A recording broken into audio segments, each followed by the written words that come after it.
Hermanos, este sermón se titula Hacedlo todo en el nombre del Señor Jesús. Si ustedes leen la carta de los Efesios y la de Colosenses es muy parecida. Sin embargo, tiene diferencias que vale la pena resaltar en el contexto de la misma carta.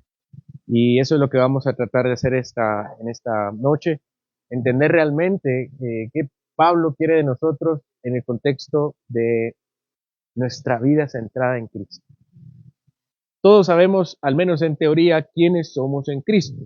Somos hijos e hijas amados, elegidos, reconciliados con Dios, con una nueva vida que nos separa del poder del pecado y de la esclavitud de las reglas humanas. Todos lo sabemos en teoría, pero la realidad de nuestra vida diaria muchas veces dice otra cosa.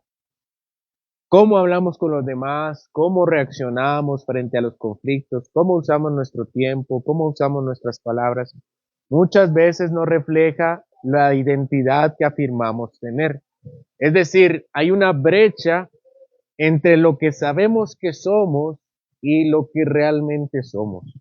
En nuestra vida hay una brecha, una separación entre lo que sabemos que somos y lo que realmente hacemos. Pablo ve esta misma tensión entre los creyentes de Colosas. Y es que entre ellos circulaban, como hemos visto, enseñanzas humanas con reglas y filosofías que prometían cierta espiritualidad, pero que terminaban dejando a las personas atrapadas en la mera apariencia. En el mejor de los casos, por supuesto, porque muchas veces ese nuevo conocimiento que se les ofrecía, aparte de Cristo, más allá de Cristo, les daba nuevos valores también. Estas nuevas enseñanzas les da una nueva forma de pensar diferente a la forma que debían pensar siendo creyentes. Frente a esto, Pablo no les da simplemente consejos morales para corregir su vida. Les recuerda que si conocemos a Cristo, y por cierto, Pablo ya los ha alabado por eso en el capítulo 1, y hemos recibido su vida, y hemos muerto con Él y hemos resucitado con Él, nuestra conducta debe reflejarlo. La vida nueva no debería ser un ideal abstracto en nuestro camino, sino concreto, visible, medible en decisiones y acciones. Así hoy quiero invitarlos a abrir su corazón y su vida ante la pregunta, ¿mis acciones reflejan realmente quién soy en Cristo o todavía vivo como si Él fuera opcional en mi vida? Esa es la tensión que recorreremos en este pasaje y que guiará nuestra reflexión verso a verso, mostrando cómo nuestra nueva identidad en el Señor se traduce en una vida concreta que honra a Jesús en todo lo que hacemos. Por eso Pablo inicia nuestra sección diciendo, versículo 12, vestidos pues como elegidos, escogidos de Dios, santos y amados de entrañable misericordia, de benignidad, de humildad, de mansedumbre, de paciencia. Hemos visto cómo Pablo nos presenta a Cristo no solo como el que sostiene todas las cosas, como ya lo ha dicho, Él sostiene todas las cosas, sino como aquel que define nuestra manera de pensar. ¿Verdad? Él no es nuestra herencia, no es nuestra educación, no es nuestra cultura, no es nuestra posición social lo que determina cómo vemos la vida. No es que seamos circuncisos, incircuncisos, esclavos, bárbaros, escitas. No es esa forma la que define nuestra vida. No es esa forma la que define nuestra forma de pensar. Es Cristo. Su preeminencia imprime en nosotros una nueva perspectiva, una manera diferente de interpretar lo que ocurre a nuestro alrededor y nuestro lugar en el mundo. Ser escogidos santos y amados no es un título moral, ni es un elogio teórico. Es la condición desde la cual ahora empezamos a pensar y a actuar de manera nueva. Vestirse de Cristo significa adoptar una mente que antes de adoptar, pero vestirse de Cristo significa adoptar su mente antes de adoptar sus valores. Porque solo cuando nuestra manera de pensar se alinea con Él podemos empezar a cerrar esa brecha de lo que sabemos que somos y lo que realmente hacemos en la vida cotidiana. Entonces, hermanos, yo sé que estamos seccionando esta carta de los Colosenses para entenderla mejor, pero necesito que vean el panorama. Los judíos y los griegos pensaban en formas diferentes. Para los judíos existen los circuncisos e incircuncisos. Para los griegos, los bárbaros y los griegos. Pero no, la forma de definir nuestro pensamiento y nuestra vida es de la siguiente manera. Somos escogidos, santos y amados. Eso es lo que debe definir nuestra cosmovisión. No es nuestro lugar de nacimiento, ni la educación que recibimos, ni la posición social la que nos da valor o autoridad. Es la iniciativa de Dios en nosotros. Él nos ha escogido y nos ama. Y esa elección nos capacita para pensar y actuar de manera distinta. Eso es lo que Pablo quiere que nosotros entendamos. Nosotros no definimos nuestra vida en términos humanos. Somos escogidos. Y eso es lo que define nuestra forma de pensar. Nuestra mente y nuestro corazón son moldeados por esa realidad, no por nuestra educación, no por nuestra cultura, no por la forma en que la gente piensa que deberíamos ser. Ser escogido es tener una nueva mente y solo desde ahí podemos adoptar las virtudes que Pablo a continuación menciona. El apóstol, el apóstol nos habla de virtudes concretas. Dice entrañable misericordia, benignidad, humildad, mansedumbre y paciencia. Si ustedes son ávidos lectores, se darán cuenta que estos son algunas de las virtudes que se encuentran en el fruto del Espíritu. Cada una de ellas no es simplemente una cualidad deseable que cada uno de nosotros debería tener. Son el reflejo vivo de la mente de Cristo en nosotros. Vestirse de misericordia significa dejar que el amor que nos recibió en Él ahora nos transforme. La humildad nos libera de la necesidad de imponernos. La mansedumbre nos hace capaz de vivir con gentileza sin perder la firmeza. Y la paciencia nos permite soportar las debilidades de los demás, recordando nuestra propia necesidad de su gracia. Estas virtudes son una nueva forma de ver la vida. No solamente es una forma nueva de comportarse, hermanos. Nosotros ya Pablo no está hablando tanto del comportamiento moral, sino acerca de cómo debemos ver nosotros la vida. Nosotros debemos tener misericordia para entender el amor que nosotros recibimos y cómo debemos amar a otros. Debemos entender la humildad para ver cómo podemos relacionarnos con otros. Debemos aprender la mansedumbre para ser capaces de tratar con gentileza a otros y ser pacientes como el Señor ha sido paciente con nosotros. Aquí aparece claramente la conexión con la brecha que hemos planteado.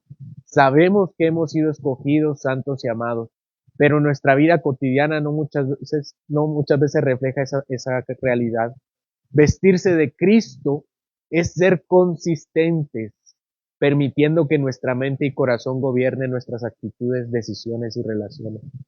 Así que cada gesto de misericordia y cada acto de humildad, cada muestra de paciencia es una forma real y concreta de vivir nuestra nueva identidad. Y es una preparación para vivir lo que Pablo nos exhortará en el versículo siguiente. Es la forma de soportar y perdonar como Cristo lo hizo por nosotros. Versículo 13 dice, soportándoos unos a otros y perdonándoos unos a otros, si alguno tuviere queja contra otro. De la manera que Cristo os perdonó, así también hacedlo vosotros. Vestidos de Cristo y adoptando su manera de pensar, pronto enfrentaremos una realidad diaria, relaciones difíciles, tensiones inevitables y errores que otros cometen contra nosotros. Pablo dice entonces, sopórtense, perdónense, si es que alguien tiene queja contra otro. Esta no es una instrucción puesta en el aire, es la consecuencia lógica de lo que significa haber recibido la vida de Cristo y haber muerto delante de Él, haber permitido que su mente gobierne nuestra vida.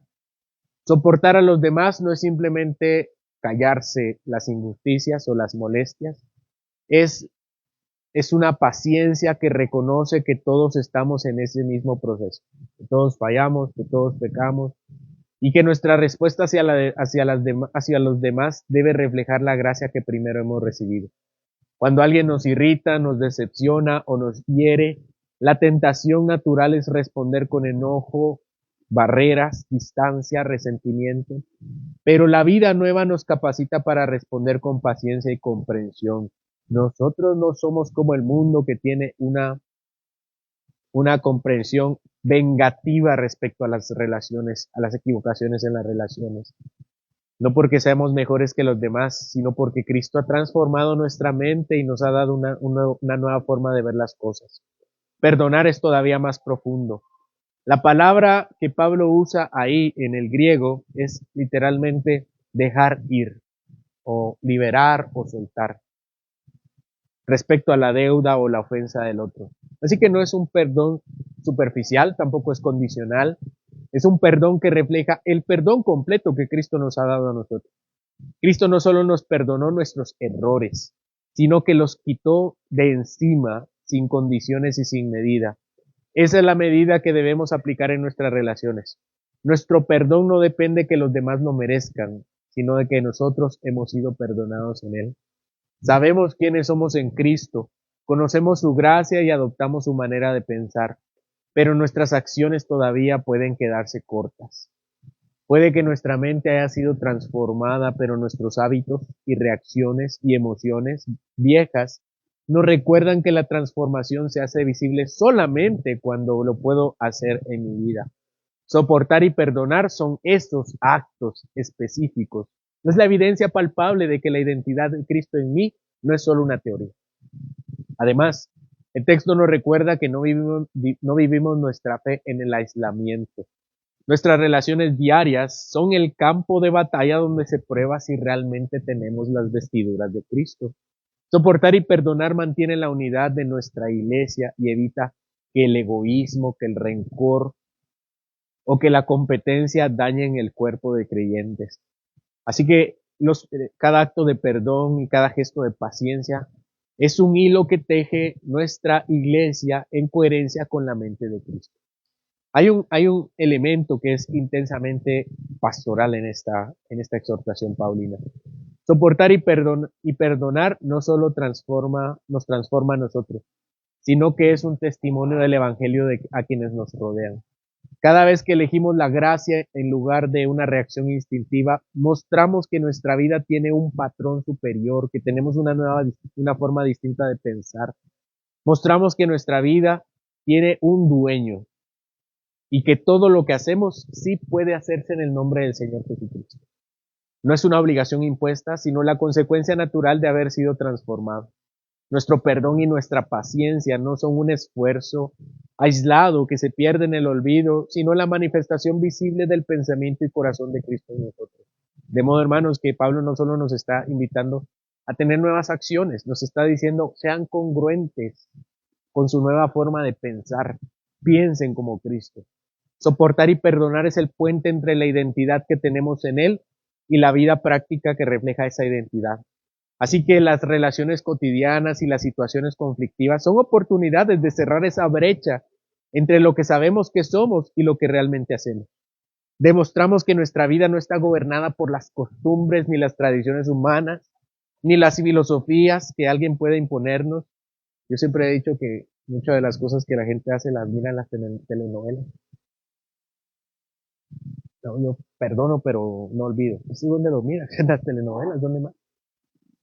Nuestra vida debe estar definida por la mente de Cristo. Así que Pablo no solo me está diciendo, pórtense bien ahora, no, me está diciendo, sean congruentes con su mente, nuevamente en Cristo. Vístanse completamente de Él. El problema no es solo la cabeza, el conocimiento, como expuso en el capítulo 1, así expuso en el capítulo 1, ¿no? Llenen su mente de Cristo, el conocimiento. Ahora dice, vístanse completamente de Él. Versículo 14 y 15. Y sobre todas las cosas, vístanse de amor, que es el vínculo perfecto, y la paz de Dios gobierne en vuestros corazones, a la que asimismo fuisteis llamados en un solo cuerpo. Y sed agradecidos. Después de hablar de la misericordia, la humildad, la mansedumbre, la paciencia y el perdón, Pablo nos dirige la mirada a la virtud que da sentido y cohesión a todo lo demás. Es el amor. Este amor no es un mero sentimiento, es una disposición del corazón que guía nuestra conducta.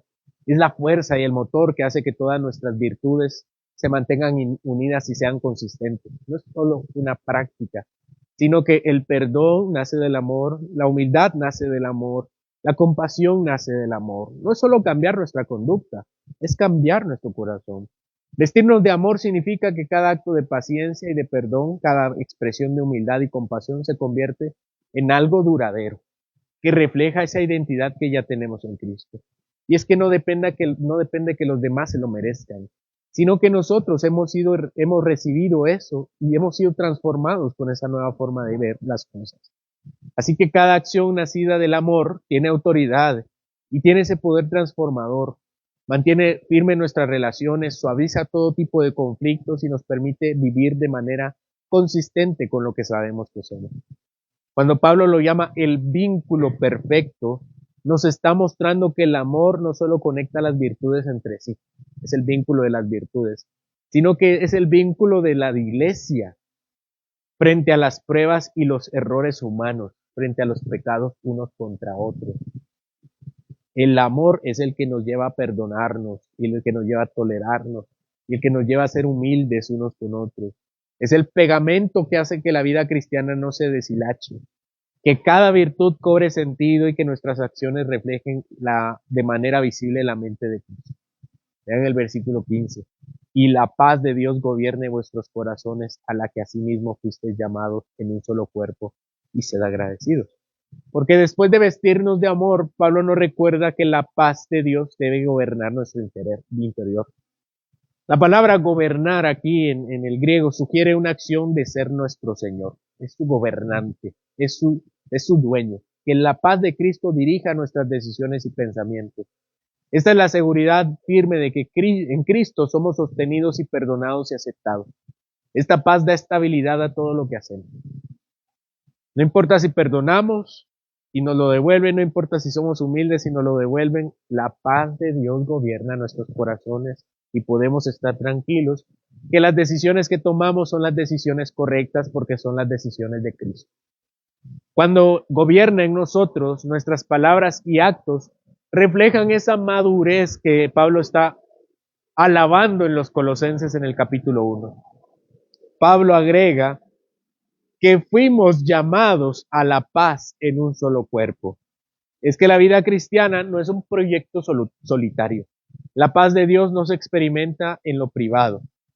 Eso no tiene ningún sentido. Si yo no tengo relación con nadie, por supuesto que voy a tener una paz mundana. La paz de Cristo se vive en la iglesia. Cada creyente que se deja guiar por esta paz contribuye a un cuerpo unido, donde la reconciliación y la paciencia y el perdón dejan de ser ideales abstractos y se convierten en nuestra realidad. Y junto con la paz, Pablo nos exhorta a ser agradecidos. La gratitud es un hábito de nuestra mente y corazón. Cuando reconocemos la gracia recibida y la bendición de vivir en Cristo, nuestra actitud hacia los demás se vuelve más paciente y más compasiva y más generosa. ¿Por qué? Porque estamos agradecidos no solo de ser salvados, sino de ser colocados en su familia.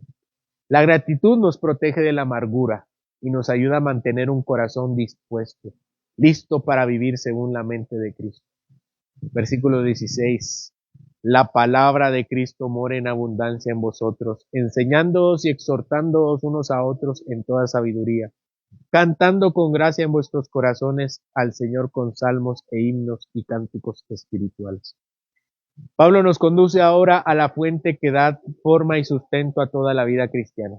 Es la palabra de Cristo habitando ricamente en su pueblo. Habitar en abundancia significa permanecer como un huésped permanente, no como un visitante ocasional.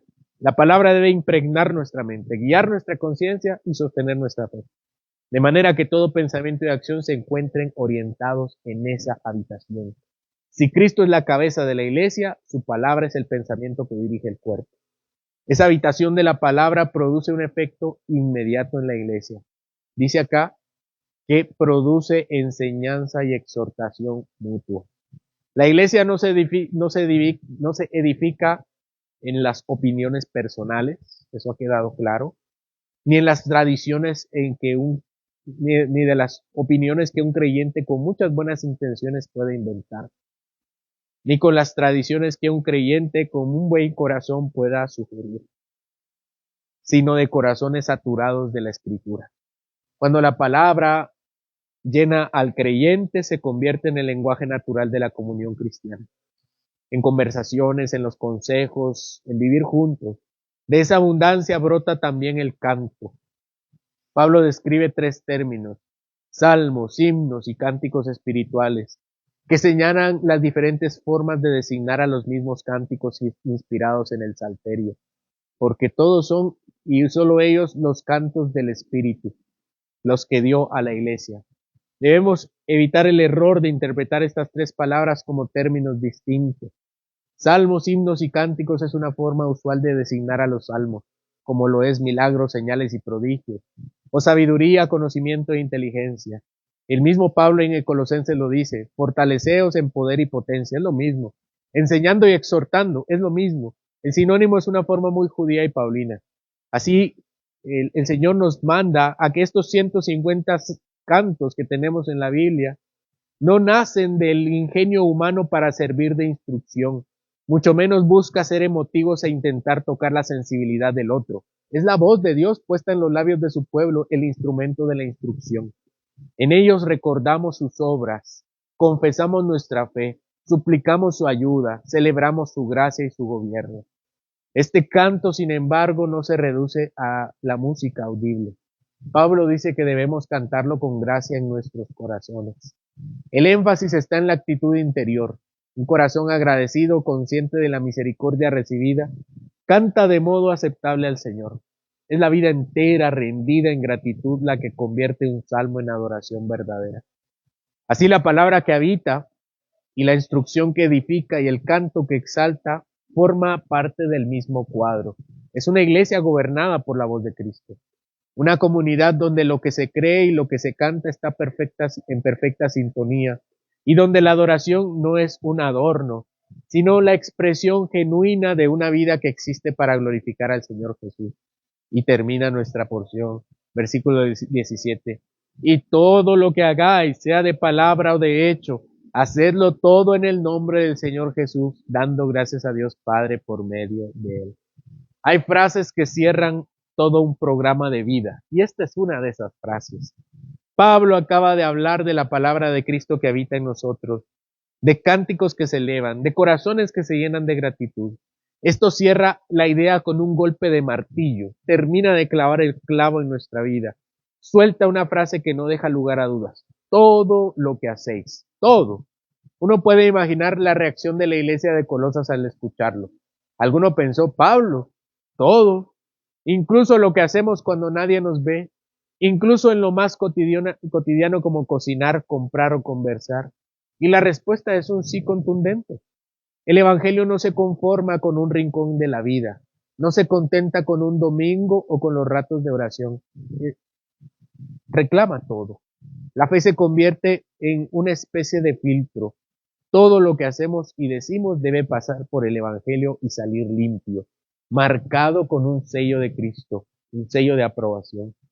¿No es cierto que vivimos muchas veces como si tuviéramos espacios neutros? No es solo la iglesia donde representamos a nuestro Señor, sino en cada esquina de la vida. Pablo no está diciendo que cocinar, trabajar y conversar con un amigo tenga la misma naturaleza y peso que levantar salmos en la congregación. Hay actos de adoración que son superiores porque son dedicados directamente a Dios. El culto, la oración o la cena del Señor. Pero el punto del apóstol Pablo es que nada de la vida puede ser neutral, como si existiera un territorio fuera del alcance de Cristo. Lo secular no es sucio ni despreciable, es simplemente lo ordinario de la vida, pero aún lo ordinario debe llevar el sello de Cristo. Pensemos en un ejemplo. Cuando un creyente va a la mesa del Señor, uno sabe que es un terreno santo y especial y separado. Pero luego, cuando se sienta en una mesa todos los días, Pablo quiere que recordemos que también allí está bajo el mismo señorío de Cristo. Esa comida no es un sacramento, pero igualmente debe recibirse con gratitud, compartirse con amor. La diferencia consiste que ambas son especiales, aunque tenga un propósito más santo una que la otra. Lo mismo ocurre con el trabajo. Un maestro enseñando a sus alumnos, un carpintero midiendo una madera, una madre cuidando a sus hijos. Ninguno de esos actos es un culto en el sentido estricto, pero Pablo dice que ellos deben hacerse en el nombre del Señor Jesús. No porque cada acción deba convertirse en una adoración pública, sino porque todos deben realizarse con la coherencia con la fe que profesamos en la adoración. No se trata de añadir palabras piadosas a lo que hacemos como si fueran fórmulas. Antes de hacer algo, Señor, bendícelo, Señor, haz esto, Señor, haz esto, en cada acción, como si firmáramos supersticiosamente con el nombre de Jesús al final. Se trata más bien de que lo que hacemos pueda sostener esa firma. Que si alguien ve nuestra vida escrita como un documento, pudiera leer en el encabezado, este hombre vive y actúa en el nombre de Cristo. Y al final Pablo nos recuerda que la nota constante que debe acompañar esa vida es la gratitud. Así termina, dando gracias a Dios Padre por medio de él. Es como el aire que respiramos en nuestra nueva existencia. No hacemos las cosas para pagarle a Dios, sino porque Él ya nos regaló todo en Cristo. El agradecimiento se convierte en el tono de fondo, en la música que no deja de sonar mientras hablamos y trabajamos y servimos y descansamos y recreamos. En todo este pasaje, hermanos, Pablo nos ha estado hablando de esa tensión que sentimos entre lo que sabemos que somos y la manera que vivimos cada día. La realidad es clara en este texto. Dios nos escogió, nos dio una nueva identidad, nos vistió de Cristo mismo, pero la experiencia nos muestra que no siempre caminamos a la altura de lo que decimos creer. Entre la confesión de fe que tenemos y la práctica suele haber un desfase, una falta de correspondencia. Precisamente aquí Pablo nos enseña a alinear esas dos dimensiones. Nos recuerda que si somos escogidos de Dios, entonces debemos revestirnos de entrañable misericordia, humildad, paciencia y perdón. Que si Cristo realmente nos ha unido a su pueblo, entonces el amor debe ser el vínculo que lo sostiene. Que si Él gobierna como Señor en nuestra vida, su paz debe reinar también. Y finalmente, como su gran sello sobre todo, dice que todo lo que hagamos, lo hagamos en el nombre del Señor Jesús.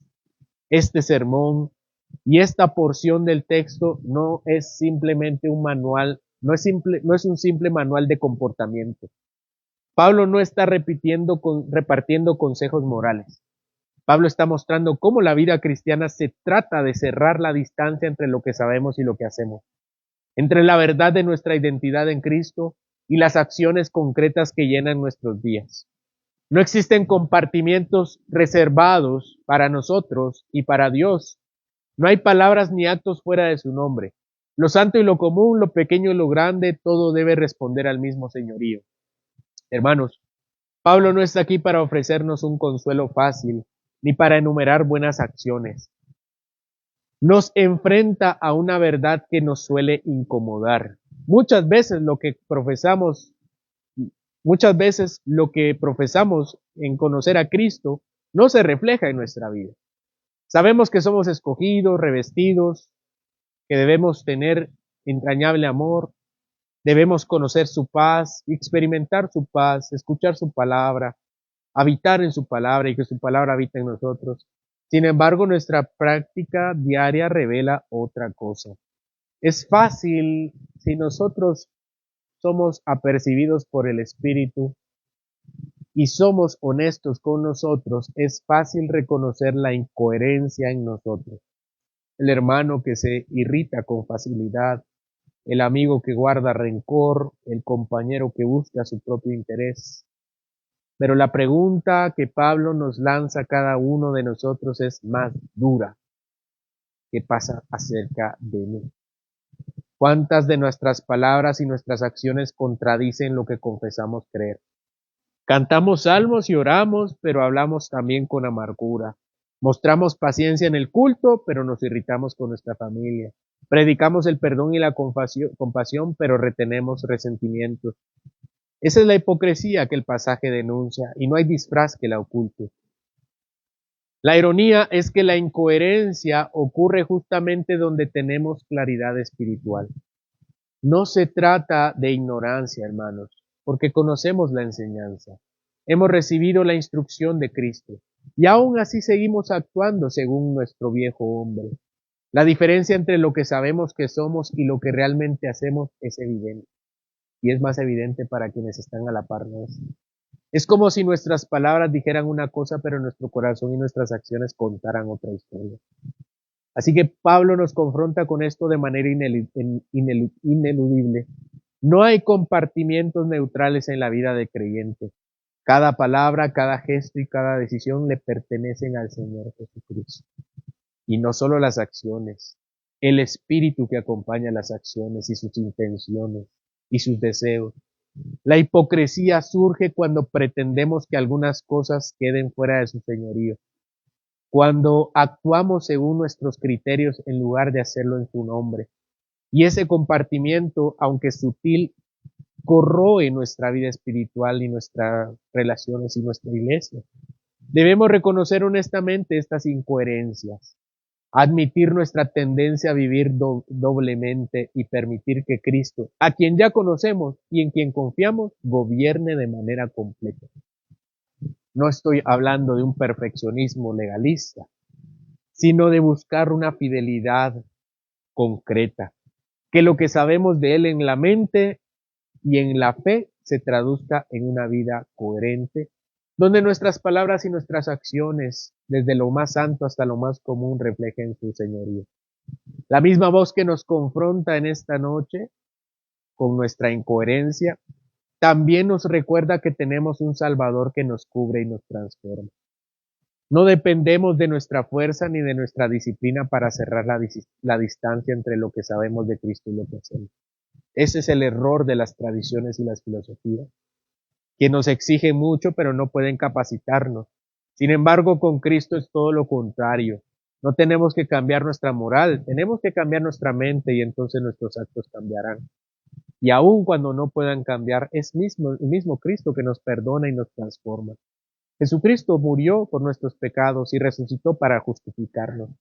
Es quien nos capacita para vivir en esa coherencia con nuestra nueva identidad. Así que el perdón, la humildad, las palabras de mansedumbre no nacen primero de nosotros, sino la gracia que Él derrama sobre nosotros.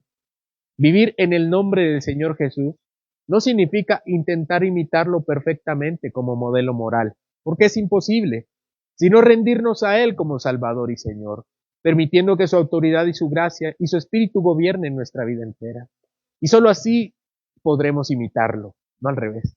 Lo que confesamos creer en la mente y en el corazón se hace visible en nuestras palabras y en nuestros actos, porque Él mismo está obrando en nosotros. Por eso, hermanos, no necesitamos más formas, ni consejos, ni tradiciones, ni fórmulas. Necesitamos a Cristo gobernando en nuestros corazones. La gratitud que nos brota, la paciencia que ejercemos y el amor que mostramos son señales que no estamos solos en nuestro camino. Cristo ya ha pagado nuestra deuda, la deuda de nuestra hipocresía, y clavado la condena en la cruz y nos capacita día a día a vivir coherentemente bajo su autoridad. Por eso nuestra esperanza es completamente segura. Aunque a menudo caigamos en contradicciones, su obra en nosotros nos permite acercarnos cada vez a una vida donde todo puede reflejar su nombre y gracia, donde todo lleva su firma. No estamos llamados a la perfección por nuestra propia cuenta, sino a depender de aquel que nos salvó para que nuestra vida sea un testimonio de su obra. Hermanos, después de haber caminado por esta porción de Colosenses, queda claro que nuestra vida cristiana no es un conjunto de buenos consejos ni un catálogo de virtudes. Es la voz divina llamándonos a vivir con coherencia lo que ya sabemos de Cristo y a reflejar nuestra identidad en Él, en todo lo que hacemos. Y el texto nos da esa clave final.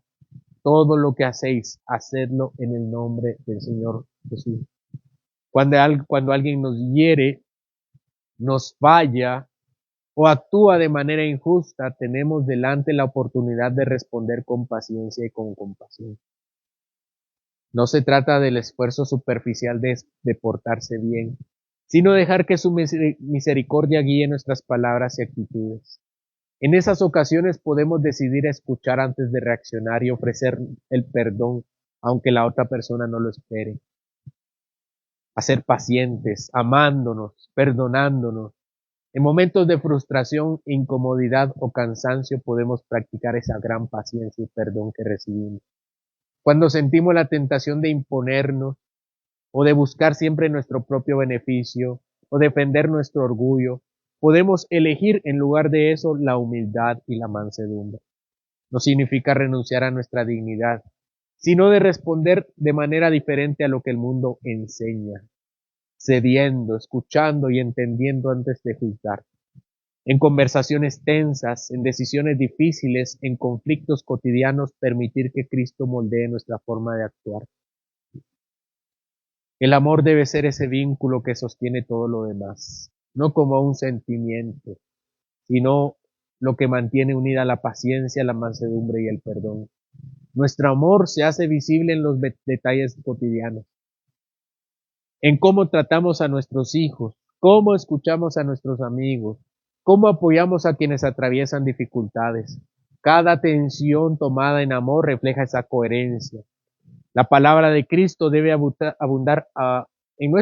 abundantemente en nosotros, guiando nuestra mente y nuestro corazón en cada acción y decisión. Desde una conversación delicada hasta la tarea más rutinaria, su enseñanza puede transformar lo ordinario y significativo. Cuando dejamos que su palabra nos moldee, incluso los pequeños gestos del día a día reflejan su gracia. Y por supuesto, hermanos, la gratitud, que no se limita al culto formal. Esta debe expresarse en nuestros corazones mientras vivimos. Cantar con salmos, himnos y cánticos espirituales nos recuerda que cada acción puede ser ofrecida a Dios y que nuestra actitud de adoración influye en cómo hablamos y trabajamos y nos relacionamos con los demás. Todo lo que hagamos, hermanos, sea de palabra o de hecho, puede hacerse en el nombre del Señor Jesús, dando gracias al Padre por medio de Él. Cocinar, atender nuestras responsabilidades, estudiar, trabajar, animar a alguien o simplemente cumplir con lo cotidiano puede transformarse en actos de obediencia y gratitud cuando lo hacemos con conciencia de su nombre. Podemos tomar un momento esta semana en manos para identificar situaciones donde normalmente actuamos por rutina, por ego, tal vez por comodidad, y decidir desde ahora en adelante vivir en el nombre de Jesús. Tal vez sea una conversación que hemos postergado, una actitud de impaciencia que surge con facilidad, o una tarea que hacemos por obligación y no con gratitud. Al vivir conscientemente de esta manera, nuestra vida comienza a reflejar su gracia, cerrando esa distancia y esa hipocresía entre lo que sabemos que somos y lo que hacemos, permitiendo que cada gesto y cada palabra y cada decisión tengan la firma de nuestro Señor Jesucristo. Amén. Señor, en esta hora, reconocemos que muchas veces tenemos pensamientos del mundo en los cuales todavía tenemos hábitos, formas de reaccionar y de actuar. Sin embargo, mientras conocemos tu amor, mientras crecemos en el conocimiento de Cristo, no solamente deseamos portarnos bien, Señor, sino que queremos que tú inundes nuestra mente y nuestras acciones, que tú gobiernes en nuestro corazón completamente, que nos ayudes en la hipocresía de tener esta nueva identidad en ti y vivir de otra forma. Ayúdanos, Señor, mientras crecemos en tu conocimiento, podamos también ser vestidos de ti, a mostrar cada una de las virtudes del Espíritu, del fruto del Espíritu, a ser mansos, a ser humildes, a ser pacientes con nosotros, Señor, a recordar que cuando fallamos y nos fallan, el perdón debe ser una característica esencial en nuestra vida y nuestra forma de actuar naturalmente. Te pedimos, Señor, que tu palabra habite abundantemente en nuestros corazones y que lo que cantamos en los bellos salmos puedan ser también digeridos por nuestra vida, entendiendo que es a través de ellos que nosotros podemos actuar de una manera congruente con lo que tú nos has dado en la salvación de Jesús. Y que todo lo que hagamos, Señor, desde lo más pequeño hasta lo más grande, podamos hacerlo en tu nombre, y podamos reflejar en cada compartimento de nuestra vida que te pertenecemos y que somos diferentes, porque tenemos un dueño diferente. Gracias, Señor, porque nos llenas no solo nuestra mente ni nuestro entendimiento, sino que también Nos recuerdas que debemos ser consistentes en nuestras acciones también y que solo lo podemos hacer con tu gracia, porque necesitamos tu salvación. Perdona nuestros pecados, Señor, y haznos aceptos en Cristo Jesús. Y con esa misma salvación que nos has dado, también danos el poder para vivir diferente, de una manera coherente con nuestra fe. En el nombre de Cristo Jesús te lo rogamos. Amén.